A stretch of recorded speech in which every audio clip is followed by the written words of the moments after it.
Hollywood, it often means talk of breakups rather than love being in the air.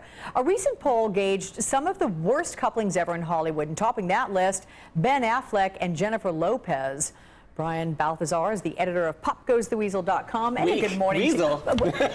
Sorry. Whoops, my kids are older now. I don't know what happened there. And you ain't no weasel. Sorry, I don't mean to interrupt. No, I'm so glad. PopGoesTheWeek.com. Clever. All right.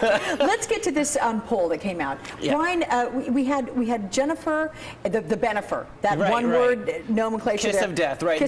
They're a couple who had all the subtlety of Richard Simmons at a funeral. I think it all comes down to managing your exposure. Right. Imagine that, if you will. And so that was part of a problem. And Ben Affleck later alluded to the fact that this kind of hurt his career. In fact, if people are sick of your relationship, they become sick of you. Suddenly then they don't want to see you in a movie. They don't want to see you being interviewed. And that has long-term ramifications. Yeah. And look at John and Kate Gosselin. They were behind. I mean, there was a pretty significant space between the two, but they were right behind. Right. And, you know, the thing is, they didn't have a skill or a talent to market other than this show was about their marriage. And a reality show needs conflict to be watched, to be interesting. So you throw conflict into their relationship, and then you're chronicling that. It is a nightmare.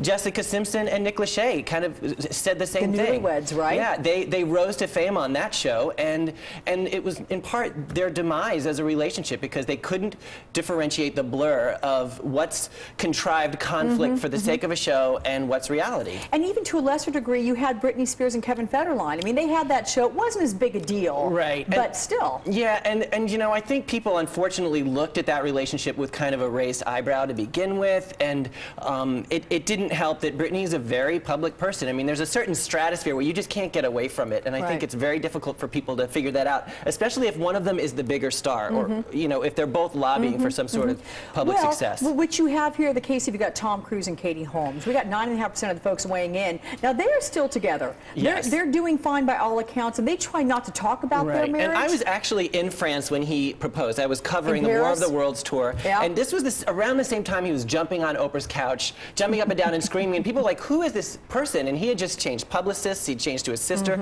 so people felt like they didn't even know him anymore, and then suddenly out of nowhere he's marrying Katie Holmes. But they have endured, they're still together. Yeah.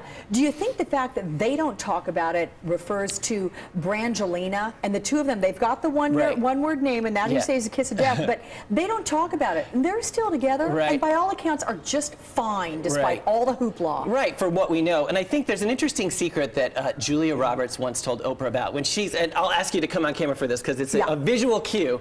Julia Roberts once told Oprah that when she's on the red carpet, she's always smiling, but she could be saying, I hate you so much right now, honey. I never want to see you again.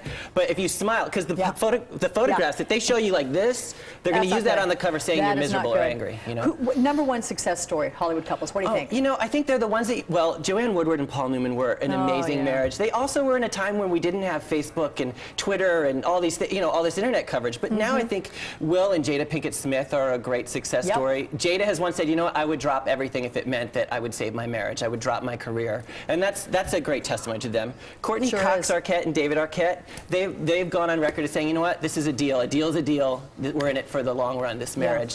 And Ben Affleck and Jennifer Garner have really they're doing stayed really strong. Well. We're glad for them, and happy Valentine's Day to all those couples and to you. Thank you. Brian Balthazar from Pop Goes the Week. .com. Thank you.